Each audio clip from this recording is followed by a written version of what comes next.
Hello दोस्तों, मैं हूं आशीष मीणा और आप देख रहे हो आपके अपने YouTube channel exam study centre का। तो साथियों, आज की इस क्लास में हम देखेंगे कि जो क्लास 12 है उसकी ज्योग्राफी का मैंने पूरा कोर्स करवा दिया है साथियों।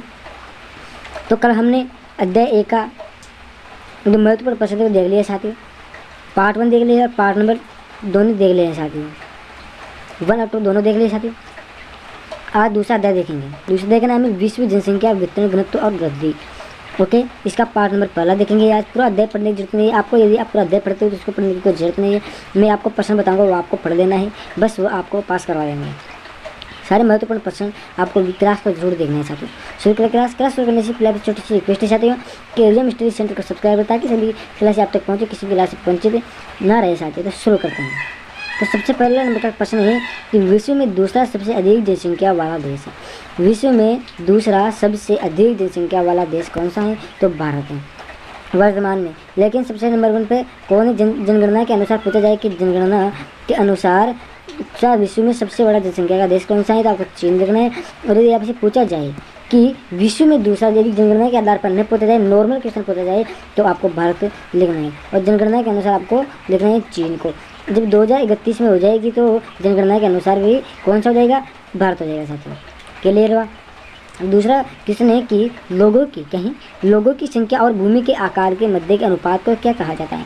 तो इसे जनसंख्या घनत्व कहा जाता है। लोगों की जनसंख्या और भूमि का जो आकार होता है उसके बीच का जो अनुपात होता है, उसकी जो भी दूरी होती है, लोगों की संख्या और भूमि के आकार की जो भी दूरी होती है उसे जनसंख्या घनत्व कहते हैं साथियों। क्लियर हुआ? अगला तीसरा क्वेश्चन है कि निम्न में से कौन सा एक क्षेत्र सघन बसा क्षेत्र नहीं है? तो पश्चिमी ऑस्ट्रेलिया। यहाँ पर एक ऐसा क्षेत्र है साथियों जहाँ पर ज़्यादा लोग नहीं बसते साथियों, सघन बसा क्षेत्र नहीं है। जो पश्चिमी ऑस्ट्रेलिया में ज़्यादा लोग बसते नहीं, रहते नहीं है साथियों। चौथा क्वेश्चन है निम्न में से कौन सा जनसंख्या वितरण को प्रभावित करने वाले भौगोलिक कारक है? वितरण को प्रभावित करने वाले, आकर्षक करने वाले कारक हैं। तो ये सारी भू आकृति, जल की उपलब्धता, जलवायु, उपयुक्त सभी। डी इसमें घ नंबर का उत्तर होगा। जनसंख्या को प्रभावित करने वाले कारक कितने प्रकार के होते हैं? ये 3 प्रकार के होते हैं साथियों। ओके, भू आकृति, जल की उपलब्धता और जलवायु। और भी होते हैं, 3 प्रकार के नहीं होते हैं, ज़्यादा प्रकार के होते हैं। इस प्रकार से आपको लिखना है। पांचवा क्वेश्चन है कि समझिए कि 2 अंतरालों के मध्य एक क्षेत्र विशेष में होने वाले जनसंख्या के परिवर्तन को क्या कहा जाता है? क्या है? समझिए कि 2 अंतरालों के मध्य एक क्षेत्र में जो विशेष प्रकार की जो भी परिवर्तन होता है उसको जनसंख्या की वृद्धि कहते हैं। क्या कहते हैं? जनसंख्या की वृद्धि कहते हैं। जनसंख्या वृद्धि किसे कहते हैं? समझिए कि 2 अंतरालों के बीच में एक क्षेत्र विशेष में होने वाले जनसंख्या के जो भी परिवर्तन को जनसंख्या परिवर्तन कहते हैं। छठा नंबर क्वेश्चन है कि निम्न में से कौन सा जनसंख्या प्रवास का अपकाश कारक है? निम्न में से कौन सा जनसंख्या प्रवास का अपकाश कारक है? तो शांति और स्थायित्व है। कौन सा? स्थायित्व। सातवां क्वेश्चन है कि निम्न में से कौन सा उच्च जनसंख्या वृद्धि दर वाला देश है? निम्न में से कौन सा उच्च जनसंख्या वृद्धि वाला देश है? तो मालवी। कौन हो जाएगा? मालवी हो जाएगा साथियों। अब आपने प्रश्न ध्यान से नहीं पढ़ा, दोबारा सुनो प्रश्न। निम्न में से कौन सा उच्च जनसंख्या वृद्धि, उच्च जनसंख्या। क्लियर? आपको छोटी छोटी बातों का ध्यान में रखना है। आठवां क्वेश्चन है कि जनांकीय संक्रमण सिद्धांत की प्रथम अवस्था में रहते हैं। जो भी जनांकीय के संक्रमण होता है सिद्धांत है वो कौन सी अवस्था में रहते हैं? सबसे पहले तो ये उच्च जन्म दर व उच्च मृत्यु दर में रहता है। ओके, ये आपको बहुत इंपॉर्टेंट क्वेश्चन है। 100% आपकी परीक्षा में ये क्वेश्चन पूछा जाएगा साथियों। ओके, याद रखना इस क्वेश्चन को। नंबर क्वेश्चन है कि निम्न में से किस विद्वान ने कहा था? क्या है? निम्न में से किस विद्वान ने कहा था, किस साइंटिस्ट ने कहा था, किस वैज्ञानिक ने कहा था कि लोगों की संख्या खाद्य आपूर्ति की अपेक्षा अधिक तीव्र गति से बढ़ती है? यानी कि जो खाद्य आपूर्ति होती है उससे लोगों की जो गति होती है तीव्र होती है। तो ये थॉमस माल्थस, किसने? थॉमस माल्थस ने कहा था साथियों। किसने? थॉमस माल्थस ने कहा था। छोटी सी चीज़ आपको याद रखना है। अब आए रिक्त स्थान की पूर्ति करना। निम्न वाक्य में रिक्त स्थान की पूर्ति कीजिए। प्रश्न पहला है कि किसी देश के निवासी उसके वास्तविक होते हैं। यानी कि कोई देश है उसके निवासी उस देश के क्या कहलाते हैं? तो धन कहलाते हैं। क्या कहलाते हैं? किसी देश के निवासी उसके वास्तविक धन होते हैं। दूसरा क्वेश्चन है कि विश्व की जनसंख्या रूप से वितरित होते हैं असमान। विश्व की जनसंख्या असमान रूप से वितरित होती है, यानी कि बढ़ती है, कभी भी समान रूप से वह नहीं बढ़ती है। जनसंख्या परिवर्तन के घटक तो 3 प्रकार के होते हैं। कितने प्रकार के होते हैं? 3 प्रकार के होते हैं जनसंख्या के घटक। क्लियर हुआ? चौथा क्वेश्चन है कि प्रवासी अस्थायी अथवा हो सकता है। प्रवासी अस्थायी अथवा मौसमी हो सकता है। जो प्रवास होता है वह अस्थायी भी हो सकता है और मौसमी भी हो सकता है। भारत की वार्षिक जनसंख्या दर 1.64% है। कितने? भारत की वार्षिक जनसंख्या वृद्धि, भारत की जो वार्षिक वर्ष की जनसंख्या की वृद्धि होती है तो 1.64% जनसंख्या वर्ष में हर एक साल में बढ़ती है साथियों। सत्य असत्य को आपको पहचानना है। पहला है कि विश्व के 10 सर्वाधिक आबादी देशों में विश्व की 60% जनसंख्या रहती है। बिल्कुल सत्य है। क्या विश्व के 10 सर्वाधिक आबाद क्षेत्रों में विश्व की 60% यानी कि आबाद यानी कि स्वतंत्र रूप से जैसे जंगलों में रहती है तो 60% रहती है। दूसरा है आबाद का मतलब वो नहीं जंगल वाले नहीं है, आबाद का मतलब है कि गाँवों में शहरों में उसे कहते हैं। जनसंख्या परिवर्तन ऋणात्मक नहीं होता है, असत्य है। जनसंख्या परिवर्तन है तो ऋणात्मक भी हो सकता है तो धनात्मक भी हो सकता है। ओके, होता है, बिल्कुल असत्य है साथी। तीसरा क्वेश्चन है कि मृत्यु दर जनसंख्या परिवर्तन में सक्रिय भूमिका निभाती है। क्या है? मृत्यु दर जनसंख्या परिवर्तन में सक्रिय भूमिका यानी कि हमेशा चालू रहती है तो सत्य हो जाएगा। चौथा है कि लोग बेहतर आर्थिक व सामाजिक जीवन के लिए प्रवास करते सकते। लोग बेहतर के आर्थिक जीवन के लिए प्रवास करने के एक स्थान से दूसरे स्थान तक जाना, यानी कि अब जो हमारा भारत है वहाँ भारत से लोग अमेरिका चले गए, प्रवास हो गया। इस प्रकार से अच्छे जीवन के लिए, अच्छी शिक्षा के लिए, अच्छी जलवायु के लिए, पानी के लिए, इस प्रकार के लिए वह एक स्थान से दूसरे स्थान के लिए चले जाते हैं। पाँचवा, अंतिम अवस्था में प्रजननशीलता व मृत्यता दोनों अधिक होती है। बिल्कुल सत्य है, आपके ये नहीं आएगा क्योंकि जो इंपॉर्टेंट है नहीं इतना। आगे लघुरात्मक प्रश्न, लघुरात्मक अति लघुरात्मक प्रश्न जो आपके कितने नंबर का रहता है? 1 अंक से लेकर 2 अंक तक रहता है साथी। क्लियर हुआ? तो सुनो, प्रश्न पहला है कि किसी देश का वास्तविक धन क्या होता है? किसी देश का वास्तविक धन उसके निवासी होते हैं। दूसरा कि एशिया में बहुत अधिक स्थानों पर बहुत कम लोग तथा बहुत कम स्थानों पर बहुत अधिक लोग रहते हैं। यह कथन किसका है? यह कथन जॉर्ज बी क्रेसी का है। किसका है? कहने का क्या मतलब है? ऐसा यानी कि जो एशिया महाद्वीप में ऐसा बहुत स्थान है जहाँ पर बहुत सारे लोग रहते हैं और वो तो कई स्थान ऐसे भी है जहाँ पर बहुत कम लोग रहते हैं। तो ये जॉर्ज बी क्रेसी का है साथी। क्लियर हुआ?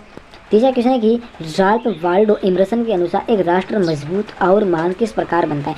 राल्फ वाल्डो इमर्सन के अनुसार एक राष्ट्र, एक देश होता है जो मजबूत महान किस प्रकार से बनता है? राल्फ वाल्डो इमर्सन के अनुसार स्वर्ण यानी कि सोना व चांदी के निक्षेपों से नहीं बल्कि किंतु पुरुषों एवं स्त्रियों से एक राष्ट्र मजबूत और महान बनता है। कि जो एक देश है उसमें किस प्रकार के पुरुष हैं, किस प्रकार की स्त्रियाँ, यदि अच्छे पढ़े लिखे व्यक्ति पुरुष महिलाएं हैं तो अच्छा राष्ट्र बनेगा साथ ही, बिल्कुल समझदार व्यक्ति है। तो क्लियर हुआ? तो 21वीं शताब्दी के प्रारंभ में विश्व की जनसंख्या कितनी थी? तो 21वीं शताब्दी के प्रारंभ में विश्व की जनसंख्या 400 करोड़ से भी अधिक थी साथी। कितने? 400 करोड़ से भी अधिक थी 21वीं सदी के आरंभ में। पाँचवा ये विश्व में अधिक है। विश्व में सबसे अधिक जनसंख्या वाला देश कौन सा है? विश्व में सबसे अधिक जनसंख्या वाला देश चीन है। कौन सा? ये जनगणना में है, जनगणना में आया हुआ कौन सा? चीन है। और ऐसे विश्व में सबसे अधिक आप भारत भी लिख सकते हो, लेकिन जनगणना में पूछा जाए तो आपको चीन लिखना है, भारत नहीं लिखना है।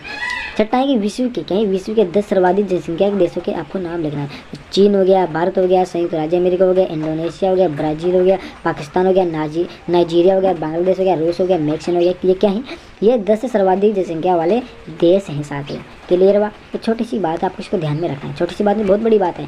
साथ ही जनसंख्या घनत्व किसे कहते हैं? बहुत इंपॉर्टेंट चीज़ है साथ ही। आप हमेशा पूछा जा सकता है, लघुरात में पूछा जा सकता है, निबंधात में पूछा जा सकता है। जनसंख्या किसे कहते हैं इसका विस्तार से आपको वर्णन करना है। इस प्रकार से प्रति इकाई क्षेत्रफल निवास करने वाले व्यक्तियों की जनसंख्या घनत्व करें प्रति इकाई क्षेत्रफल।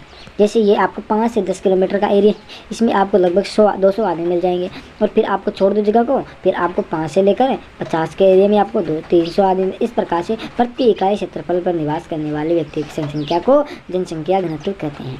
आठवां की जनसंख्या घनत्व ज्ञात करने का सूत्र DP बराबर NA। तो इसे समझ DP जनसंख्या का घनत्व है। ओके, DP क्या है? जनसंख्या का घनत्व है। N लोगों की संख्या है। ओके, कुल जनसंख्या A जनसंख्या द्वारा किया गया भूमि क्षेत्र है। ओके, आगे समझ में। नवा है कि लोग समतल मैदान एवं मंद ढालों पर बसने को वरीयता क्यों देते हैं, यानी कि ज़्यादा महत्व क्यों देते हैं?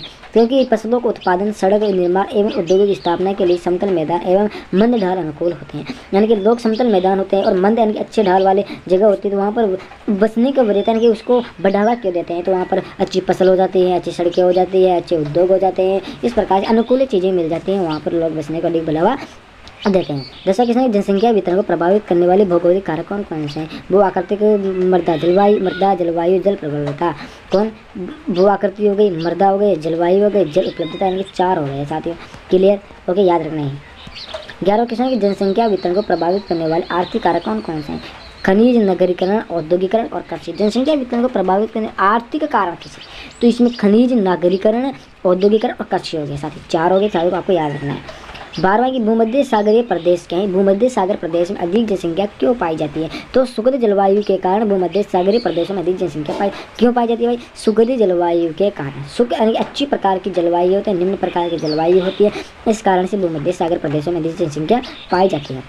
13वां, अफ्रीका का कौन सा खनिज क्षेत्र खनिज बसा हुआ है? कटंगा जाम्बिया का तांबा क्षेत्र। कौन सा? कटंगा जाम्बिया तांबा क्षेत्र ऐसा क्षेत्र है साथियों जहाँ पर सबसे अधिक लोग बसते हैं। अफ्रीका का ऐसा क्षेत्र कौन सा है? सघन बसा हुआ क्षेत्र है जो कटंगा जाम्बिया तांबा क्षेत्र है, जहाँ पर सबसे ज़्यादा क्षेत्र बसते हैं और ये कहाँ पर स्थित? अफ्रीका में स्थित है। 14वां की जापान का कौन सा औद्योगिक प्रदेश घना बसा हुआ है? तो कोबे ओसाका औद्योगिक प्रदेश है साथियों, जहाँ पर घना प्रदेश का मतलब है कि यहाँ पर सबसे अधिक लोग बसते हैं सारे। 15 जनसंख्या वृद्धि से आप क्या समझते हैं? तो समय के 2 अंतरालों के मध्य एक क्षेत्र विशेष में होने वाले जनसंख्या के परिवर्तन को जनसंख्या वृद्धि कहते हैं। क्या है? समय के 2 अंतराल होते हैं, उसके बीच में एक क्षेत्र में विशेष, यानी कि ऐसे समझो आप, समय के 2 अंतरालों के बीच में एक विशेष क्षेत्र में जो भी परिवर्तन होता है उसको क्या कहते हैं? जनसंख्या वृद्धि कहते हैं साथियों। क्लियर हुआ? या फिर जनसंख्या वृद्धि ऐसी भी होती है कि ऐसा क्षेत्र यानी नहीं, समय के 2 अंतरालों के बीच में एक विशेष क्षेत्र में ऋणात्मक और धनात्मक वृद्धि को क्या कहते हैं? जनसंख्या वृद्धि कहते हैं। इस प्रकार से भी आप लिख सकते हो। क्लियर हुआ? 16वां की जनसंख्या परिवर्तन किसका सूचक होता है? तो जनसंख्या परिवर्तन किसी क्षेत्र की आर्थिक प्रगति, सामाजिक उत्थान, ऐतिहासिक एवं सांस्कृतिक पृष्ठभूमि का सूचक होता है। क्लियर हुआ? 17वां क्वेश्चन है कि जनसंख्या की वृद्धि दर का क्या अर्थ है? यह जनसंख्या में परिवर्तन होता है, यह जनसंख्या में परिवर्तन होता है जिसे प्रतिशत में व्यक्त किया जाता है। जनसंख्या की वृद्धि दर क्या होती है? इस जनसंख्या वृद्धि दर वह होता है जिसे प्रतिशत में व्यक्त किया जाता है साथियों। 18वां है कि जनसंख्या की प्राकृतिक वृद्धि से आप क्या समझते हैं? तो किसी विशेष किसी क्षेत्र विशेष में 2 समयीय अंतरालों में जन्म और मृत्यु के अंतर से बढ़ने वाली जनसंख्या को उसे क्षेत्र की प्राकृतिक वृद्धि कहते हैं। 19वां की जनसंख्या की प्राकृतिक वृद्धि किस प्रकार की ज्ञात की? जनसंख्या प्राकृतिक वृद्धि जन्म और मृत्यु दर इस प्रकार से ज्ञात किया जाता है। 21वां की जनसंख्या की वास्तविक वृद्धि किस प्रकार ज्ञात की जा सकती है? तो जनसंख्या वास्तविक वृद्धि जन्म माइनस मृत्यु प्लस आप्रवास माइनस प्रवास द्वारा ज्ञात किया जाता है। ओके। 21वां जनसंख्या की धनात्मक वृद्धि से आप क्या समझते हैं? तो जब 2 समयीय अंतरालों के मध्य जब 2 समयीय अंतरालों के मध्य जन्म दर मृत्यु दर से अधिक हो या अन्य देशों से लोग अस्थायी रूप से उस देश में आप्रवास कर जाए, उस देश का जनसंख्या की धनात्मक वृद्धि होती है साथ। जनसंख्या की धनात्मक वृद्धि से आप क्या समझते हैं? जनसंख्या की धनात्मक वृद्धि से हम यह समझते हैं कि यदि किसी देश से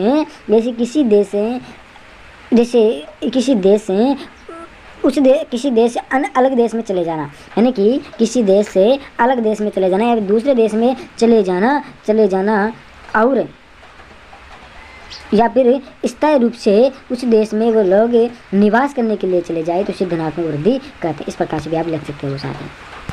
22वां क्वेश्चन, जनसंख्या की ऋणात्मक वृद्धि से आप क्या समझते हैं?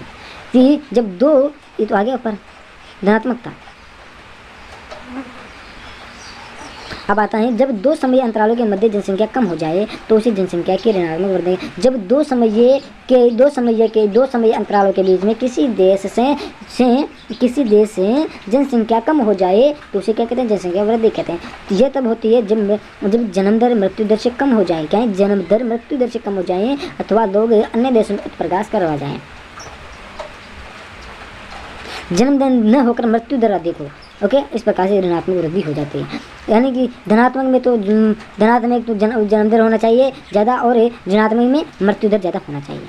23वां कि अशोधित जन्म दर को किस प्रकार व्यक्त किया जा सकता है? बिल्कुल इंपॉर्टेंट क्वेश्चन है। अशोधित जन्म दर को प्रति हजार स्तरीय प्रति हजार द्वारा जीवित बच्चों के रूप में व्यक्त किया जा सकता है। प्रति हजार स्त्रियों तथा जन्म दिए गए जीवित बच्चों के रूप में यहाँ पर आ जाएगा जीवित बच्चे, तो प्रति लिख देना है यहाँ पर। ओके। इस प्रकार से 24वां अशोधित मृत्यु दर को किस प्रकार व्यक्त किया जाता है? अशोधित मृत्यु दर को किसी क्षेत्र विशेष में किसी वर्ष के दौरान प्रति 1000 जनसंख्या के पीछे मृतकों की संख्या के रूप में व्यक्त किया 1000 प्रति, और यहाँ पर आपको लिख देना है मृतकों की संख्या। मृतकों की संख्या इस प्रकार से आपको लिखना है। 25वां, जनसंख्या वृद्धि में जन्म दर तथा मृत्यु दर की क्या भूमिका रहती है? तो बढ़ती हुई जन्म दर तथा घटती हुई जन्म दर के कारण जनसंख्या वृद्धि होती है। ओके, जनसंख्या वृद्धि जो जन्म दर तथा मृत्यु दर की क्या भूमिका रहती है, तो आप ये परिभाषा देख देंगे। 26वां की मृत्यु दर किन कारकों से प्रभावित होती है? तो मृत्यु दर प्रमुख रूप से किसी क्षेत्र की जनांगीय संरचना, सामाजिक उन्नति और आर्थिक विकास के स्तर के द्वारा प्रभावित होती है। 27 के प्रभाव से आप क्या समझते हो? तो किसी व्यक्ति या व्यक्तियों के समूह द्वारा अपने निवास स्थान से अस्थायी एवं अस्थायी परिवर्तन करना प्रवास कहलाता है। प्रवास क्या कहलाता है? कि किसी व्यक्ति के द्वारा या समूह के द्वारा एक स्थान से दूसरे स्थान पर अस्थायी या अस्थायी परिवर्तन को करना क्या कहलाता है? सारे प्रवास कहलाता है। 28 प्रवास का उद्गम स्थान कौन सा होता है? जब लोग एक स्थान से दूसरे स्थान पर जाते हैं तथा वह स्थान जहाँ से लोग गमन करते हैं, प्रवास का उद्गम स्थान। जब लोग एक स्थान से दूसरे स्थान पर जाते हैं तथा उस स्थान से दूसरे स्थान पर क्या कहते हैं, गमन करते जाते हैं, तो उसको प्रवास का उद्गम कहते हैं। क्लियर हुआ? आपको छोटी छोटी बात को ध्यान रखना है। 29 के प्रवास का गंतव्य स्थान क्या होता है? जिस स्थान पर प्रतिकर्षक का कारक पाए जाते हैं उन स्थान को छोड़कर लोग आकर्षक कारक प्रवास कर का कार्य, ऐसे प्रवास लोग योग स्थल को गंतव्य स्थान कहते हैं। ओके, समझ में गया?